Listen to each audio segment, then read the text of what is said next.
வணக்கம். பொள்ளாச்சி பாலியல் வழக்கு.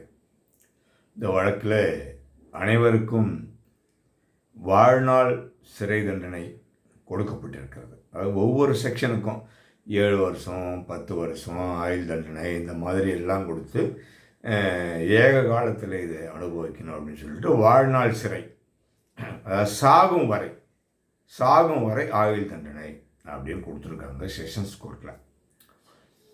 இது மிக பரபரப்பாக பேசப்படும் வழக்கு. இப்போ இவங்க ஜெயிலுக்கு, இந்த அக்யூஸ்டுங்களை ஜெயிலுக்கு கூட்டிட்டு போயிடுவாங்க. ரிமாண்ட் முடிஞ்சு போச்சு. தண்டனை பெற்ற குற்றவாளிகள், கன்விக்டட் பர்சன்ஸ் போயிடுவாங்க. இதுக்கு அடுத்து இவங்க ஹைகோர்ட்டுக்கு மேல்முறையீடு போவாங்க. ஹைகோர்ட்லேயும் இதை கன்ஃபார்ம் பண்ணிவிடுவாங்க. கன்சிடர் பண்ண மாட்டாங்க, கன்ஃபார்ம் பண்ணிவிடுவாங்க. அதுக்கு அடுத்து வேணுமானால் அவங்க சுப்ரீம் கோர்ட் போகலாம். சுப்ரீம் கோர்ட் போனால் அங்கே ஏதாவது கன்சிடர் பண்ணி இன்ஃப்ளூயன்ஸ் பண்ணி ஏதாவது ஒரு ஆயுள் தண்டனையாக கொடுத்துருங்க, சாகிற வரைக்கும் ஆயுள் தண்டனை வேணாங்க. ஏன்னா இது வரைக்கும் சாகிற வரைக்கும் ஆயுள் தண்டனை கொடுத்து யாரும் அந்த மாதிரி இருந்தது இல்லை எனக்கு தெரிஞ்சு. அதனால் ஏதாவது ஒன்று கன்சிடர் பண்ணுங்கன்னு சொல்லி ஏதாவது ஒன்று பண்ணிவிடுவாங்கன்னு வச்சுங்களேன். அது அப்பால கதை, போத விடுங்க. இப்போ முதல்வர் அவர்கள் என்ன சொன்னார் அப்படின்னா, தேர்தல் அறிக்கையில் நான் சொன்னேன், நான் இந்த மாதிரி பொள்ளாச்சி பாலியல் வழக்கில் நான் தண்டனை வாங்கி கொடுப்பேன் அப்படின்னு சொன்னாராம். எனக்கு தெரியும், ஞாபகம் இல்லை எனக்கு. அது வாங்கி விட்டுரு பார்த்தீங்களா அப்படின்னு. பொள்ளாச்சி ஜெயராமனுடைய பையன் கூட அதில் அக்யூஸ்டு, அதில் சேகாதை விட்டுட்டாங்கன்னு ரொம்ப பேர் பேசிக்கிறாங்க. எனக்கு தெரியும், நமக்கு தெரியாதுங்க. இப்போ எனக்கு என்ன ஐயப்பாடு அப்படின்னா, இது ஒரு தேர்தல் அறிக்கையா? பாலியல் வழக்கு ஓகே, எல்லாம் சட்ட ரீதியாக போலீஸ் பார்த்துக்க போகிறாங்க. இது பெரிய தமிழகமே பெரிய அளவில் மக்கள் பாதிக்கிற அளவில் ஒன்றும் இல்லை. இந்த வழக்கு, அதான் நான் ஏற்கனவே சொல்லியிருக்கேன், நீங்கள் பார்க்கின்ற பதிவும் நீங்கள் கேட்கின்ற செய்தியும் அல்ல, செய்தியே அல்ல. அதுக்கு பின்னால் பல விஷயம் இருக்குது, அதை யாருமே பண்ண மாட்டாங்க. அதே தான் இந்த பொள்ளாச்சி வழக்கு. பொள்ளாச்சி வழக்கில் நடந்தது வேற, இப்போ நடந்தது வேற. அதுதான் உண்மை. இப்போ அதை நம்ம சொல்ல முடியாது, தண்டனை ஆகிப்போச்சு. இனிமேல் நம்ம பற்றி பேச முடியாது. இப்படி முதல்வர் அவர்கள் சொன்னார். சரி, ஓகே, சந்தோஷம். சிபிசிஐடி விசாரித்தா பரவாயில்ல, லோக்கல் போலீஸ் விசாரித்தா பரவாயில்ல, ஐயா முதல்வர் ஸ்டாலின் அவர்கள் சொல்கிறது ஏற்றுக்கொள்ளலாம். இந்த வழக்கு சிபிஐன்னு விசாரிச்சிருக்க, சிபிஐக்கு முதல்வருக்கு என்ன இருக்கு? அப்பனும் மத்திய அரசு தான் நான் பாராட்டி ஆகணும், லோக்கல் சிஎம்ஐ பாராட்டின அவசியம் இல்லையா? வழக்கு சிபிஐக்கு போயிடுச்சு, சிபிஐ தான் அவ்வளோ தண்டனை பெற்று கொடுத்துருக்காங்க. அப்போ மத்திய அரசு தான் பாராட்டணும். இதுக்கும் இந்த வழக்குக்கும் முதல்வருக்கும் எந்த சம்மந்தமும் கிடையாது. இது மக்கள், நீங்கள் என்ன உற்று நோக்கி பார்க்குறீங்கன்னு எனக்கு ஒன்றும் புரியல. தப்பாக நினைக்காதீங்க. சரியான முறையில் தான் நீங்கள் இருக்கிறீங்களா? ஒவ்வொருத்தரும் ஒவ்வொரு பேசுகிறாங்க, அதெல்லாம் கேட்டுக்கின்னு நீங்கள் ஏதாவது முடிவு எடுக்கிறீங்களா, இல்லை அமைதியாக இருக்கிறீங்களா? ஒன்றும் புரியல. கொஞ்ச நேரம் நீங்கள் யோசிங்க. ஒவ்வொரு தலைவனும் பேசுகிறத யோசிங்க. எல்லாரும் பேசுகிறத உட்காந்து ஒரு 5 நிமிஷம் டைம் கொடுத்து யோசிங்க. நீங்கள் தெளிவாகிடுவீங்க. எவன் இதில் டுபாக்கோரு, எவன் இதில் உண்மையிலேயே நாட்டு மக்களுக்காக பேசுகிறவன், எல்லா விஷயமும் உங்களுக்கு தெரிஞ்சிடும். மேம்போக்காக தயவு செய்து சிந்திக்காதீங்க. இனிமேலாவது சிந்திங்க.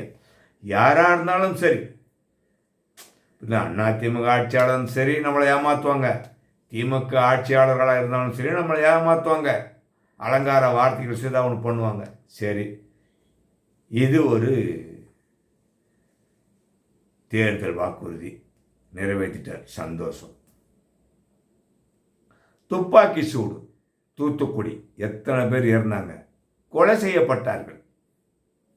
முன்னாள் நீதியரசர் அருணா ஜெகதீசன் அவர்களால் விசாரிக்கப்பட்டு இந்த வழக்கு விசாரணை கமிஷன் பண்ணி எல்லார் மேலேயும் கொலைக்கேசு வழக்கு பதிவு பண்ணணும்னு சொல்லி கொடுத்தாங்க. எத்தனை வருஷம் ஆச்சு கொடுத்து? தேர்தல் வாக்குறுதியாக சொல்கிறேன்னாரு, நிறைவேற்றுவேன், நடவடிக்கை எடுப்பேன் அப்படின்னாரு முதல்வர் ஸ்டாலின் அவர்கள். என்ன பண்ணார்? ஒன்றும் பண்ணல. நீங்களும் ஒன்றும் கேட்கல, அமைதியாயிட்டீங்க. மக்களும் எதுவும் பேசலை. பாதிக்கப்பட்ட மக்களே பேசலை, நம்ம எங்கேருந்து பேசுறது? அமரர் ஜெயலலிதாவுடைய வழக்கை நான் விடவே மாட்டேன். சம்பந்தப்பட்ட குற்றவாளிகளை கூண்டில் ஏற்றுவேன். நான் உண்மை குற்றவாளியை கண்டுபிடிப்பேன், விடவே மாட்டேன் அப்படின்னாரு. அதுவும் அறிக்கை தாக்கல் செஞ்சு வருஷமாகி போச்சு. என்ன பண்ணார் முதல்வர்? எதுவுமே பண்ணலை. இதிலிருந்து உங்களுக்கு என்ன தெரியுது? இப்போ பல விஷயங்கள் அதெல்லாம் மறந்தாச்சு. துப்பாக்கி சூட மறந்தாச்சு, ஜெயலலிதா கேஸை மறந்தாச்சு, எல்லா கேஸும் மறந்தாச்சு. புது புது கேஸுங்களை பற்றி பேசிட்டு இருப்பாங்க. இப்போ உங்களை டைவெர்ட் பண்ணிக்கினே இருப்பாங்க அரசியல்வாதிகள். நீங்களும் அது தகுந்த மாதிரி பிரயாணம் பண்ணிக்கினே இருப்போம். நானும் தான், உங்களில் ஒருத்தனான நான்.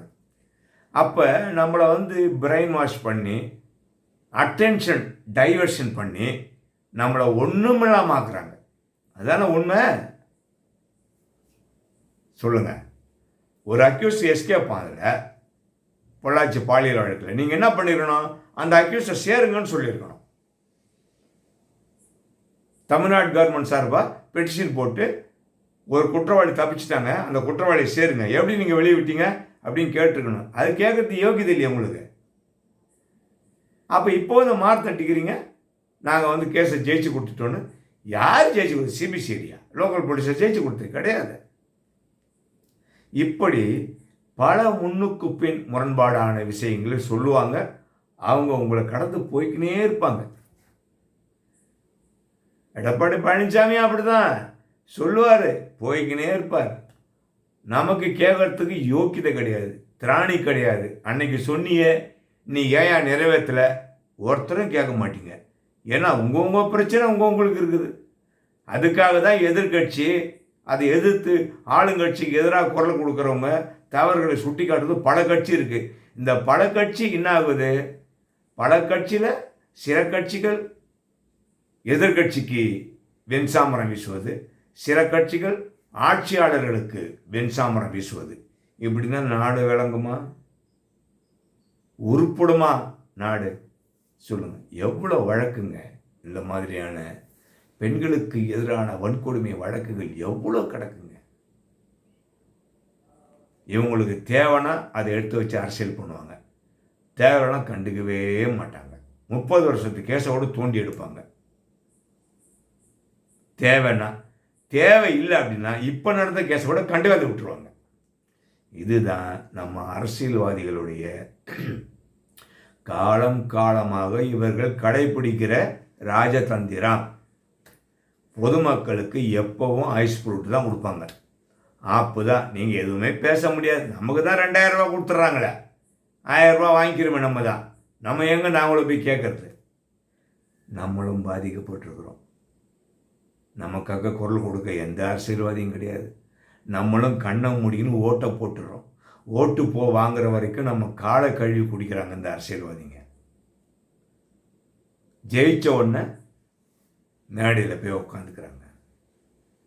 இவர் இன்னும் எல்லாரும் கை கொடுத்துன்னு வர்றார் கலைஞர். இதனால் என்ன மாற்றம் வரப்போகுது சொல்லுங்கள்? கல்வித்துறை மேம்பட போகுதா? சுகாதாரம் மேம்பட போகுதா? இல்லை எல்லாருக்கும் வறுமை ஒழிய போகுதா? ஒரு மண்ணாங்கட்டியும் கிடையாதுங்க. இன்னொரு காணொலி காட்சியில் உங்களை சந்திக்கிறேன். நன்றி, வணக்கம்.